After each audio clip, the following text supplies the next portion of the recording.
Hey, what's going on YouTube? I'm Adam Davis and I am the Average Snake Keeper. I am actually reshooting this video with an animal that I wanted to show you guys a while ago, but she's been in shed for a little bit. This is the first snake I ever got. This is Boop, the ball python. It's an unfortunate, dumb little name she's got here, but way back when I first got her, I'm sure a lot of people who are into snakes know all the memes that go along with snakes, all the stupid spelling and Boop the snoot and all that kind of stuff. But she got that little name as I was getting into all of those stupid memes, and it just stuck. So she's stuck with it. Dumb name, but great animal. Anyway, if you guys haven't seen, I'm running a promo right now, a little giveaway for some swag. I got t-shirts, mugs, and stickers to give away, so please check out my giveaway video. Subscribe to the channel. Please like and subscribe with all these videos, all that fun stuff. Let's grow this channel, because I will do another giveaway when we get 100 subscribers. We're just under 20 right now, so decent little growth here. But I'm running that first giveaway because my Instagram page has hit over 500 subscribers in like 2 weeks. That was awesome. Another thing that I know I want to work on here is going to be just some editing format for the videos. I know YouTube really prefers landscape aspect ratio, but unfortunately the editing software, or the editing app really that I'm working with right now, it prefers portrait mode. So for you guys watching on computers, I'm sorry. Everybody's watching on the phone, tilt it up. I'll try and find something else for that. And I have been informed by a follower of mine that I need to enunciate more. So I know in some of my older videos right now, and I'm learning as I go, so I appreciate everybody for bearing with me, that it's been a little hard to hear what I'm saying. So as a former student of theater, I did a little improv in high school.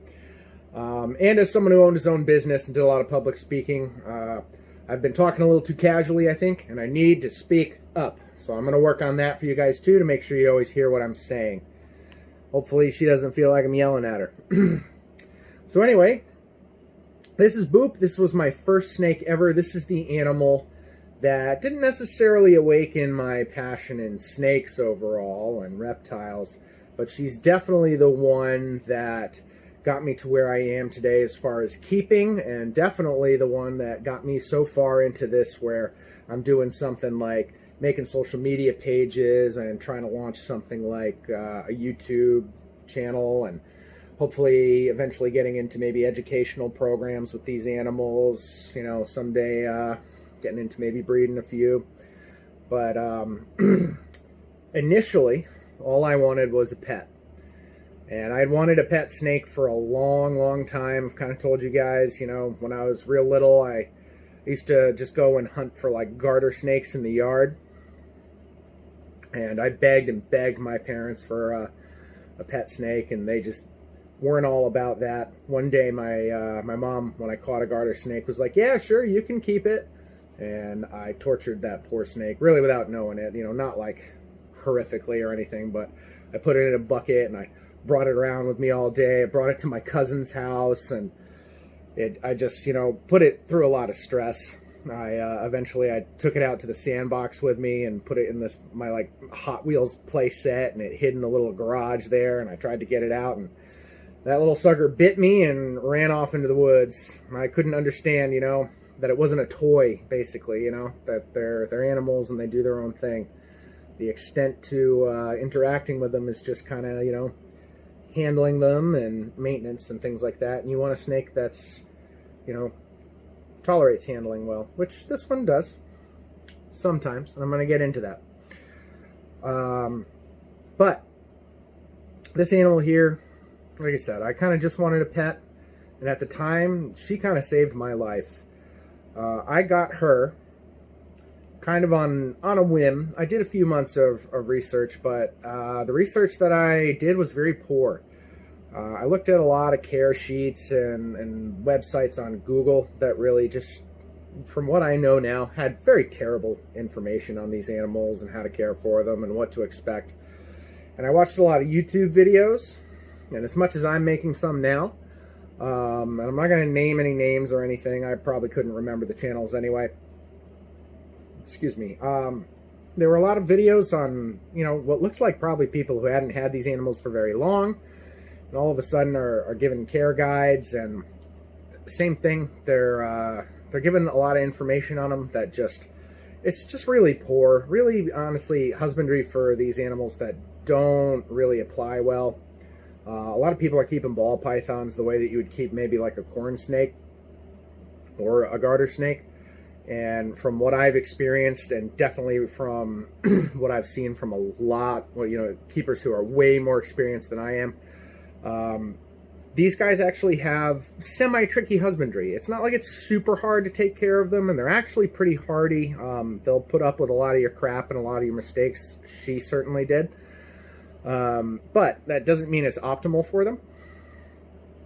So, you know, a lot of the care videos and care sheets and things that I was looking at basically said, yeah, you know, stick her in a 10-gallon tank and get a, ooh, big yawn, get her in a, or rather get her on like some bark substrate, and, you know, get a under tank heater and get a ceramic heat emitter on top. So, you know, that's what I did. You know, she was a little baby, and I had her in a 10-gallon aquarium in my house in Rhode Island, so in New England, where it gets dry and cold in the winter. Yeah, go check it out. She's very curious. Ball pythons usually by nature are. A lot of snakes are. A lot of constrictors are pretty curious, but ball pythons, I feel like once you get them out, they're definitely always one to kind of really try and figure out what's going on. Their moods are either sit and do nothing or just poke around and try and see everything. So anyway, I had her in that tank, and I had an under tank heater, and I had a ceramic heat emitter on top. So I needed 2 heat sources just to get a proper hot spot for her. And let me tell you, the ambient temperature definitely wasn't where it was supposed to be. Her humidity definitely wasn't where it was supposed to be. You know, and again, she kind of put up with it, but she mostly just stayed in her hide over that hot spot because that was, you know, the best she could get. There was no reason for her ever to drift over to the cooler side because she was always basically needing to be over that hot side for her to have, you know, anything close to the right blood temperature for her. Hey, babe. So I had her kind of set up like that, and I had her on that bark substrate, and, you know, I would kind of spot clean whenever I saw some urates or some poop or something like that. And that was how I kept her for probably a good year. I was lucky in that she usually always ate. I didn't really have her refuse any food or anything, but I would have some sketchy behavior from her sometimes, and I got her when she was just a little baby. I got her right from a pet store. So I do know she's a female now. I was kind of assuming that just on her growth rate and what are you doing? Things like that for a bit, but I have had a vet probe her and confirm that she's a female. But I got her at a pet store for like $40 as just, you know, probably only maybe a month old. I can't quite give you that specifically just because, you know, I can't gauge a baby ball python yet, as I'm not a breeder or anything, but she couldn't have been weeks to maybe a couple months old. But she was unsexed, same thing, kept in, you know, tank there under like a red light, which is what they originally sold me, you know, and that's, again, something that these animals don't need. You know, even if you were keeping in like a tank, a ceramic heat emitter would be better, but I just really don't recommend keeping these guys in a tank. Because again, it's just not easy to keep the environment that they need. Ball pythons, they're not super stringent, I really think, as far as humidity goes, but they do need it. They're definitely, you'll see, they're really common to get shedding issues without it. I feel like from what I see in a lot of these groups, with a lot of other keepers, they're like super prone to respiratory infections when a lot of things go wrong and all that kind of stuff. So like I said, I kind of had her in that setup for probably a good year. And she would show me sometimes, and I don't know if it was a feeding response or defensiveness or what it was, but every now and then she would kind of poke out of her hide and she'd follow you around the room intently, just like, and you'd get to her and it didn't, look like a curious behavior. Like, she would lock eyes with you. And one day, me being kind of an idiot at the time, I decided to open up her cage and stare right back at her. She's staring up at me and I'm staring at her, and it doesn't do anything. We're just staring at each other for a bit, and I close that screen, and as I do that, she went right up trying to take a swipe at me. And the poor thing caught a face full of screen mesh at the time, but I kind of learned that that's what that behavior was. Again, I don't know. Was it defensive just because I decided to get close to her, or, did she think she could take me? Did she think she could eat me? I have no idea what it was, but she's had her issues. Which brings me to as much as I handled her as a first snake, and I really, I was dead set on a ball python, and I'm not going to say that they're, some impossible animal to keep for a first snake. They're definitely not. They can make a good pet if you just want, a impressive looking constrictor, and you want one, especially if you want one that's cute. They're damn cute, that's for sure. But I've seen with a lot of other people's, and I've found with her in particular, they're not always as gentle as they're kind of made out to be. She still gets moody. I do have another one who's is just a total sweetheart. So he's just like a lot of the people will tell you they are. But, when I first got her, she would puff up and hiss at me all the time. So, she's taken a swipe at me, clearly. And even these days, and twice this week, excuse me, I ate a little bit before this. Twice this week, when I'm getting her out, she has, almost like my Dumeril's boa will do, she'll kind of shove me to the side, and she's let out these real long hisses. And she's never struck at me ever since, she was little, but sometimes she'll whip back as she's hissing at you and things like that. And she'll move so suddenly that you almost think she's striking at you. And it can be, as much as I've had this animal for so long, it can still be unnerving. And I don't think a bite from her would not be anything to really worry about. But, yeah. As you can see, she opens her mouth pretty wide. She could latch onto you and, bother you at the very least. She did accidentally bite my friend once, but that was during feeding. And she has issues. She's one of a couple snakes of mine who has issues. When you're feeding her frozen, the food really, really, really needs to be warm enough for her to kind of detect it. Otherwise, she'll just start wildly swinging. And then as she misses a few times, she starts to get nervous and defensive. So she's just got her issues, She's got a lot of quirks. And I tend to see that with a lot of ball python keepers. Versus, when I'm interacting and talking to a lot of, let's say, boa keepers and things like that. I'm only just getting into kind of discussing with the short-tail python community now, so I can't tell too much about those. I know the Sumatran short-tails that I keep, everybody just says that there's no problem doing something like feeding them, that they're super sweet, but at feeding time, you got to watch out. Well, ball pythons seem to... come on. Like I said, they seem to they have their quirks.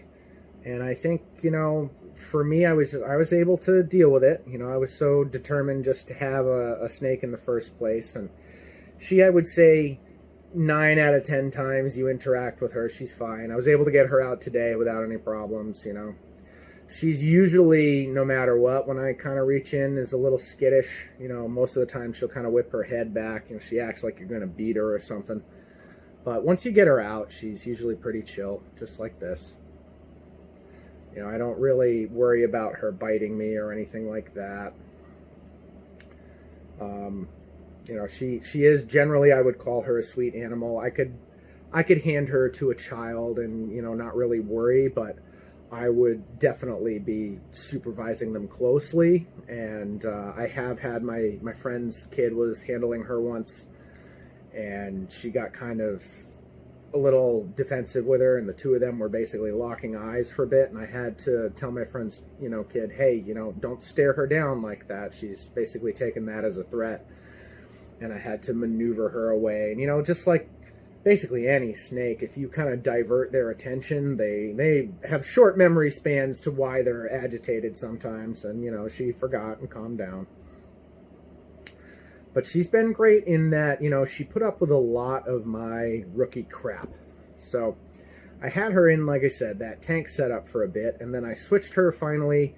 I joined, after about a year of keeping, I joined a Facebook group at the time that was filled with a lot more knowledgeable keepers and breeders, and people who were really held everybody to high standards as far as their husbandry went for these animals, just for snakes in general, never mind ball pythons. Excuse me, once again. So I began my beginnings into getting her into a much better enclosure, and I started just with a do-it-yourself tub setup. So I bought a really secure locking lid Sterilite tub from Walmart, used a soldering iron to get some ventilation holes in there, slapped a big old heat mat on the bottom, and I switched over to paper towels for her substrate. And that was when I noticed that this animal urinated way more frequently than I thought. And that kind of let me know that keeping them on the bark substrate and things like that is that she was sitting in her own waste, that I just never caught. And doing stuff like spot cleaning, it really wasn't enough. When they're peeing, sometimes you're not catching it. I was always looking for urates to see if she peed. But there were times where she was doing that without passing urates, and she was just sitting on top of probably pee that's sitting down there and soaking into some of those other substrates, and you're just not catching it. Bacteria is going to sit there and fester.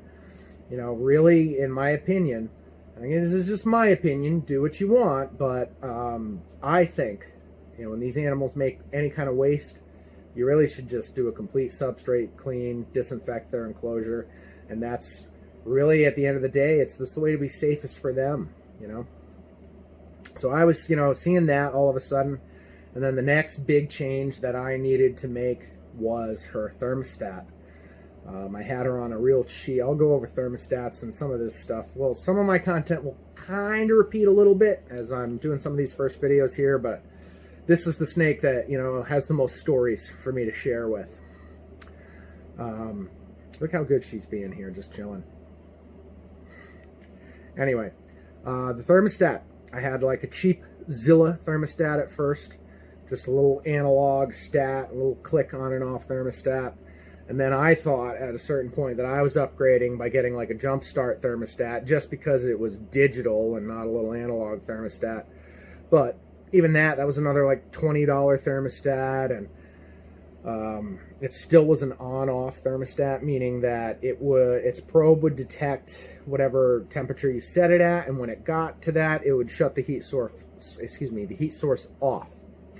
So essentially, it's getting it to your temperature, and then poof, it's turning off and letting it drop a bit, rather than getting it to a temperature that it should be and trying to maintain it.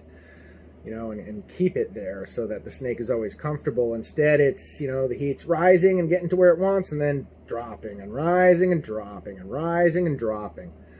But the other problem with those cheap thermostats, they're going to do if you have nothing, but since they're cheap, they can fail. Any of them can fail. But the cheap ones are going to be a little more prone to fail than a nice expensive one, than something from a reputable company, which I recommend. And again, I'll go over just thermostats in general, but for right now I recommend Spider Robotics, Herpstats, or Vivarium Electronics, VEs.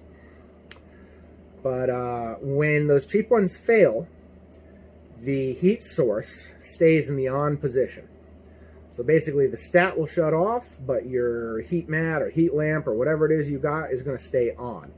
And when you turn a heat mat on without a thermostat to regulate it, it just keeps getting hotter and hotter and hotter. And unfortunately, a friend of mine who, same thing, he had his Python, in a tank setup and all this kind of stuff.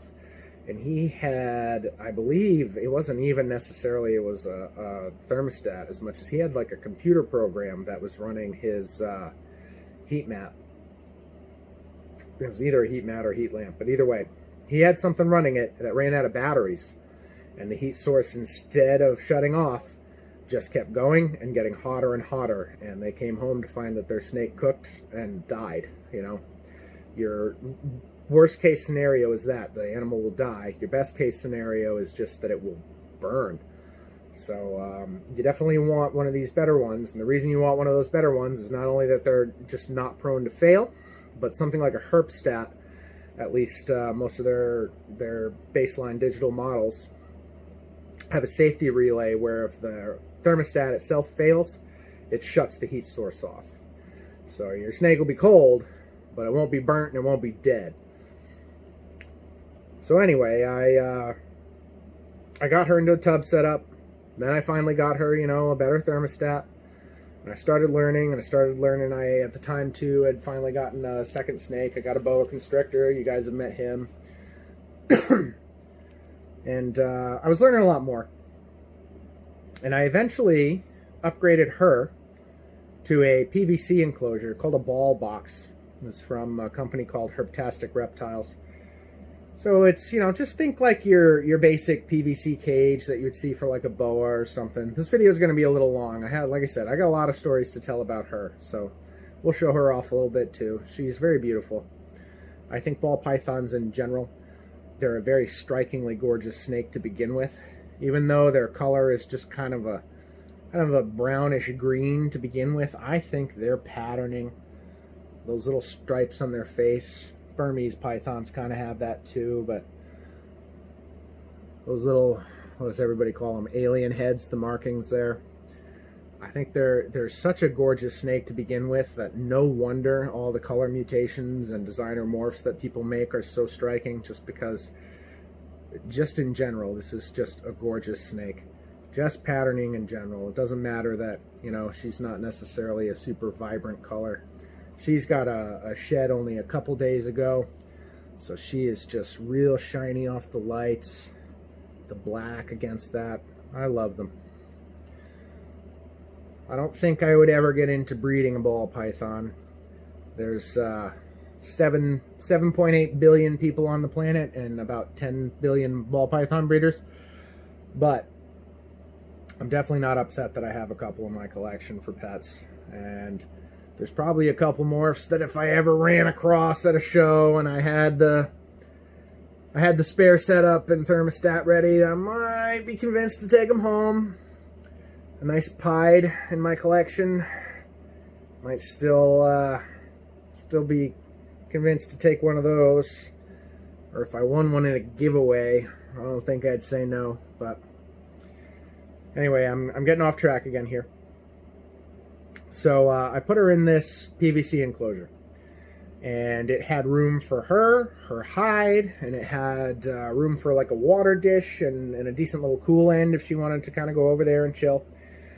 So it was spacious, but also had room, you know, for her to just kind of lie out. I think it was 2 feet by 1.5 feet as far as its dimensions. So, you know, not as big as like a 4x2 for, you know, a boa or something like that, but, you know, big enough for how big, you know, she might get as a female ball python at her biggest. You are stretching my middle finger here, girl. But she really basically just stayed in her hide the majority of the time. Sometimes she'd come out and sit on top of it, but more often than not when she was that enclosure, she just sat in her hide. Sometimes you'd see her little face poking out, but mostly you just saw a little bit of her. And she did pretty well in it for, I would say, about maybe 8 months or so. You know, she ate, didn't really ever refuse a meal. She's very, very rarely refused a meal. But one day, right, we moved, and so I moved all my enclosures. I had her in that. I had my boa in a 4x2 enclosure from the same company. I had a little ball python in a little rack He's in a little 32 quart rack that she now lives in, actually. And I had a Dumeril's boa eventually in another 4x2 from Animal Plastics. You guys have seen him too, so you've kind of heard this story a little bit. But she one day, and she was the first to kind of flip out. She started going from being just fine in that cage to relentlessly wandering and pushing and pushing and pushing against the glass, pushing against the little divot between the glass and the bottom, pushing at the corners, clearly trying to get out, and just doing so to the point where she was tearing scales off of her head and just really, really concerning me. And I didn't quite know what to do. I switched her into the rack. She seemed, you know, okay. And then I put the smaller python that was in the rack and her enclosure, you know, massively disinfecting each one beforehand. And the little baby didn't really care for being in that big enclosure either. He, you know, didn't really wander quite as much, but he would still do it. So I, you know, then put them back, and I, you know, was massively going over, all right, how are the temperatures at? How's the humidity at? I'm checking her for respiratory infections or any kind of sickness. You know, I fed her, she ate. I couldn't figure out what the issue was. I quarantined her and her enclosure and all these things. And one day I came home and she wasn't in her enclosure. And I figured that those kinds of enclosures in and of themselves were pretty much escape-proof. And boy, did I learn a lesson that day, because she wedged her way out between, you know, the smallest gap that you would have never figured, you know, a gap this thin normally between two plexiglass doors is really kind of what I figure allowed her to do it. She's just able to push and squeeze that hard. This big, thick snake. And I found her in my attic. And I am incredibly lucky that I found her, because after we searched and searched and searched, I had almost accepted that, you know, I may never find this animal again. And that was distressing, you know, because she means the world to me. As much as she's a total hassle, as much as she hisses, and as much as she kind of ruined essentially all of my plans for my collection at the time, because I ended up selling all of those PVC cages that I had, because both her and my Dumeril's boa kind of decided they hated their PVC cages. And never mind, like I said, when I tried putting the other ball python in her cage, when I switched her to the rack, and she calmed down in the rack. You know, so when when I hear people saying that, like, you know, putting snakes in racks is cruel, putting a snake in an undersized tub in a rack is cruel, but putting a snake into an enclosure where it calms down and thrives and isn't stressed, how can you say that's cruel versus, you know, she had a radiant heat panel and lighting and just the works in this cage and hated it. You know, went from fine to stressing out to the point of escape. Versus now all of my snakes are in these rack systems. They've all got room. She could use a little room to grow, so I'm actually going to be trying to make my own custom rack out of melamine and putting her more like probably more like a 41 quart tub, maybe a little bigger. So I want her to have room to have her hide again. Not that she's, you know, doing horrible in her rack now, but she doesn't have room for a hide, and she kind of tends to trash her substrate. You know, she'll just kind of wreck the place and then decide she's comfortable. But she's not wandering and pushing and stuff all the time anymore. But anyway, you know, that's all I know is that's what worked for my animals. And it sucked because, you know, her problem, I took her to the vet. The vet had no answer. So I sold about $1,000 worth of caging, and I sold it for a loss to then have to buy, you know, $700 odd worth of rack systems for these guys to go in. And like I said, that sucked. That was a lot of money to kind of reinvest and take a hit on. That meant I couldn't expand my collection. It meant, you know, I wanted to get new thermostats and things for them and all sorts of stuff. And instead, I just had to kind of focus on that housing. I had to wait for those new racks to come, and they took a long time. The company that even gave them to me is out of business now, which sucks because the racks are real nice. You know, but I did it because I knew this animal was distressed. You know, same kind of thing. Even when I put her in the rack and she seemed fine, I still took her to the vet. Even though I kind of knew the vet wasn't going to find anything, I just knew that this animal was acting this way, and I wouldn't have felt right with myself if I didn't have her examined. It was nice at least to have her gender confirmed. Come here. She is just being crazy now. But ever since that kind of incident, she's been doing pretty well. Like I said, it's the big thing for her now is just I'm going to be giving her that custom enclosure. She is just wandering all over. It's the end of the video, isn't it? But she, like I said, not only did she just put up with a lot of my mistakes, she as such has taught me so many of the lessons that I've had to learn. And I don't think that I could ever get rid of this animal, you know. And there's, trust me, as she was putting me through all that stress, there were times where I thought maybe I'll rehome her. But never mind the fact that she has that sentimental value as being my first snake.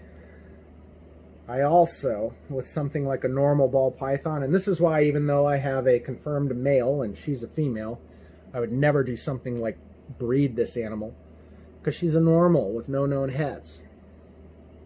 And why I would never rehome her in general is, again, who would take a normal that I could 100% trust would give this animal a good home, especially knowing how quirky she is and you know, apparently how she'll flip out and not do well in a top of the line enclosure. You know, a lot of people would be just like I was in the beginning. They'll take a normal ball python that isn't necessarily worth much, you know, monetarily, and they'll put it in a cheap setup with a cheap thermostat and put it through all those rookie mistakes again. And all I know is that this animal, she deserves better than that.